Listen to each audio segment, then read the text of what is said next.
ഇന്ന് തന്നെ ഡൗൺലോഡ് ചെയ്യൂ. കാണൂ നിങ്ങളുടെ ഫേവറേറ്റ് ഷോസ്. ശാരദേ, ഒരു സംശയം ആർക്കും കൊടുക്കരുത്. കേസ് അവർ പിടിമുറുക്കും. അതിനൊപ്പം നമ്മൾ ഒരു തീരുമാനം എടുക്കണം.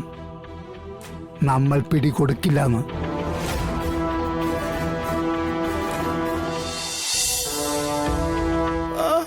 ഞാൻ നിന്റെ ചിറ്റപ്പനാണ്, കൊല്ലരുത്.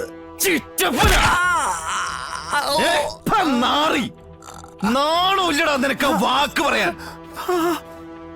അങ്ങനൊരു ബോധം നിനക്കുണ്ടായിരുന്നെങ്കിൽ ഇങ്ങനത്തെ നാറിയ കളികൾ നീ കളിക്കുമായിരുന്നോടാ. കളിക്കുമായിരുന്നോ? ഇതോടുകൂടി എല്ലാം നിർത്തിയേക്കണം. എല്ലാം തന്റെ പരിപാടികളെല്ലാം അർഹിച്ചവന്റെ കയ്യില് എല്ലാം എത്തിന്ന് വിചാരിച്ച് സമാധാനിക്കുക. അങ്ങനെ പറഞ്ഞു പഠിച്ച് മനസ്സിനങ്ങ് ആശ്വസിപ്പിച്ചോണം. ഇനിയുള്ള കാലം മുഴുവനും കേട്ടോ. ഇല്ലെങ്കിൽ ഉണ്ടല്ലോ ഈ ഇടിവളുടെ ചൂട് നിന്റെ മുഖത്ത് വീഴും. ഒരെണ്ണം തന്നാലുണ്ടല്ലോ തേച്ചാലും മാച്ചാലും അത് പോവില്ല. ചന്ദ്രകല പോലെ അതവിടെ കിടക്കും. അതിനെന്റെ ചിറ്റപ്പൻ ഇട വരുത്തരുത് കേട്ടോ.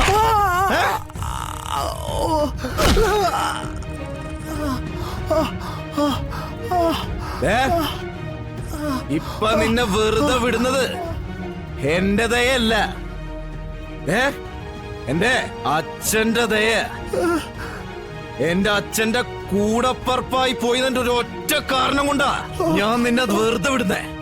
പക്ഷേ ആ ദയ എപ്പോഴും കിട്ടിയെന്ന് വരില്ല കേട്ടോ പന്ന ചിറ്റപ്പ. പൊക്കോണ ഈ നാട്ടിന്ന്. കണ്ട നിനക്ക് വേണ്ടി തെക്ക് ഭാഗത്ത് സ്ഥലം മിനുക്കാൻ പറയേണ്ടി വരും.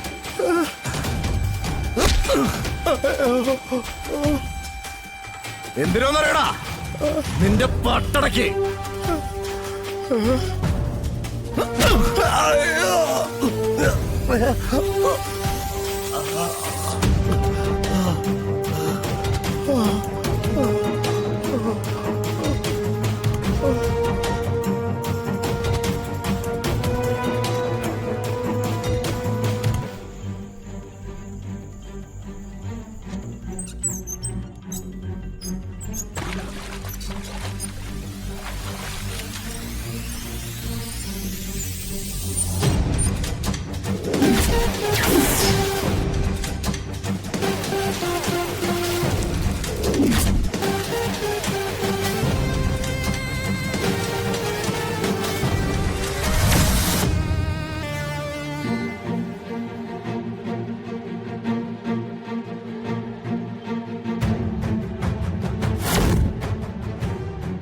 ആരത്? ആരത്? ആരാന്നാ ചോദിച്ചേ? ആരാ?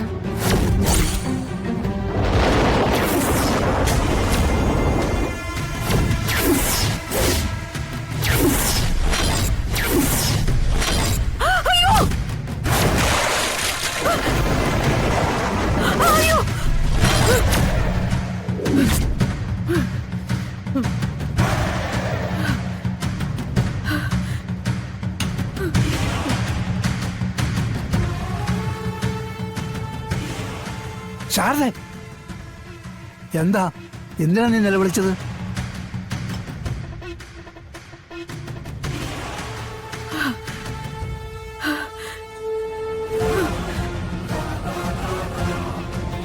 എന്താ എന്താ പറ്റിയത്? ഞാനൊരു ദുസ്വപ്നം കണ്ടതാ. ഓ, നിന്റെ സ്വപ്നം കാണുന്നത് കാരണം മനസ്സമാനം ഞാൻ വീട് വിട്ടു പോണ്ടി വരുമോ ശാരദ? എനിക്ക് സമാധാനം വേണം. ഇനിയെങ്കിലും നിങ്ങൾ എന്നോടൊന്ന് പറ, ആ നസീറിന്റെ ബോഡി നിങ്ങൾ എന്താ ചെയ്തത്? എന്റെ പൊന്നു ഗോപാലട്ട, എനിക്ക് ഇനിയെങ്കിലും ഒന്ന് കിടന്ന് ഉറങ്ങാൻ വേണ്ടിട്ടാ. ഒന്ന് പറയേ, അത് നിങ്ങൾ എന്താ ചെയ്തെന്നുള്ള ചിന്ത എനിക്ക് എപ്പോഴും കണ്ണടച്ച എപ്പോഴും അവന്റെ ഞെട്ടിക്കുന്ന രൂപമാ. ഒന്ന് പറ ഗോപാലട്ട, എന്റെ ഒരു മനസമാധാനത്തിന് വേണ്ടിയെങ്കിലും ഒന്ന് പറ. എവിടെ കൊണ്ടുപോയി കളഞ്ഞു അത്? ശാരദേ, നിന്റെ മനസ്സിന് ബലമില്ല. ഇതുപോലുള്ള വലിയ രഹസ്യങ്ങളൊന്നും നിന്റെ മനസ്സിലിരിക്കില്ല. അതുകൊണ്ട് മനഃപൂർവ്വം ഇതെല്ലാം നിന്നിൽ നിന്ന് മറച്ചു വെച്ചത്. ഇനിയിപ്പൊ ഇതെല്ലാം അറിഞ്ഞാലേ നിനക്ക് സമാധാനം കിട്ടുമെങ്കിൽ ഞാനത് പറയാം. ആ, പറ. അന്നേ ദിവസം വിഷ്ണുവിനെ അറസ്റ്റ് ചെയ്യാൻ പോലീസ് വന്നപ്പോ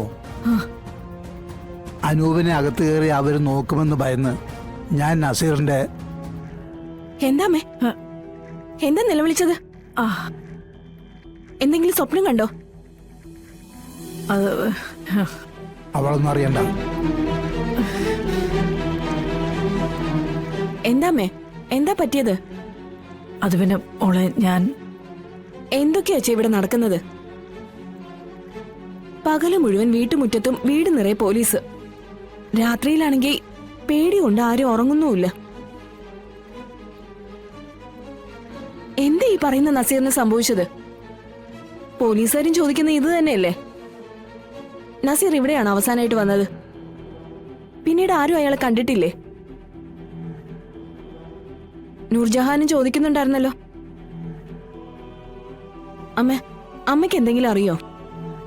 അത് പിന്നെ മോളെ, ഹാ, ഇതൊക്കെ നിന്റെ അമ്മയോട് ചോദിച്ചിട്ട് എന്താ കാര്യം? ഈ നസീർ എന്ന് പറഞ്ഞവൻ വെറും കഞ്ചാവാ മോളെ, വീടിനും നാടിനും കൊള്ളാത്തവൻ. ഹ, അവൻ കഞ്ചാവ് മൂത്ത് എങ്ങോട്ടെങ്കിലും ഓടിപ്പോയിട്ടുണ്ടാവും. അതിനിപ്പോ നമുക്കെന്ത് ചെയ്യാൻ പറ്റും? ഇനി അവൻ എവിടെയെങ്കിലും പോയി ചത്തിട്ടുണ്ടാവുമോ? ആർക്കറിയാം ഇതൊക്കെ? ആ നൂർജഹാന്റെ ഇങ്ങോട്ടുള്ള വരവുകൊണ്ടല്ലേ അന്വേഷണം മറ്റും ഇങ്ങോട്ടേക്കും വന്നത്. ഹ, നമ്മുടെ കഷ്ടകാലം, അല്ലാതെ എന്തു പറയാനാ? ഇനി ഈ നസീറിനെ ആരെങ്കിലും കൊന്നിട്ടുണ്ടാവോ അച്ഛാ? കൊലപാതകമാണെങ്കിൽ ഇത് അങ്ങനെയൊന്നും അവസാനിക്കുകയില്ല. നീ പോയി കിടന്ന് ഉറങ്ങാൻ നോക്കും മോളെ. ഹാ, നമ്മളെന്തിനാ ഇതിന്റെ പേരിൽ ഉറക്കം കളയുന്നേ? ചെന്ന് കിടന്ന് ഉറങ്ങാൻ നോക്ക്.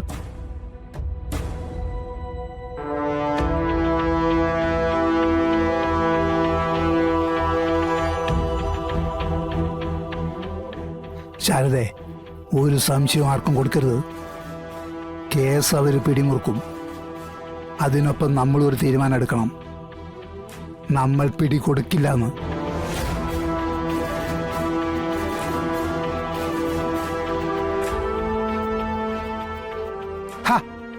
നിന്നോടല്ലേ പോയി കിടക്കാൻ പറഞ്ഞത്? ചെല്.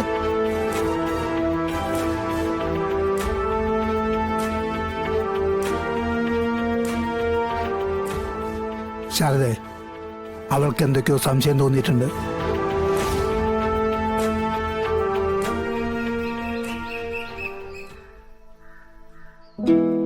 $92,000 കിടന്നു സ്വർണം.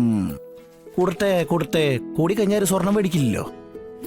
ഈ 2 പെണ്ണുകളെ ഞാൻ എങ്ങനെ കെട്ടിച്ചേക്കും ദൈവമേ.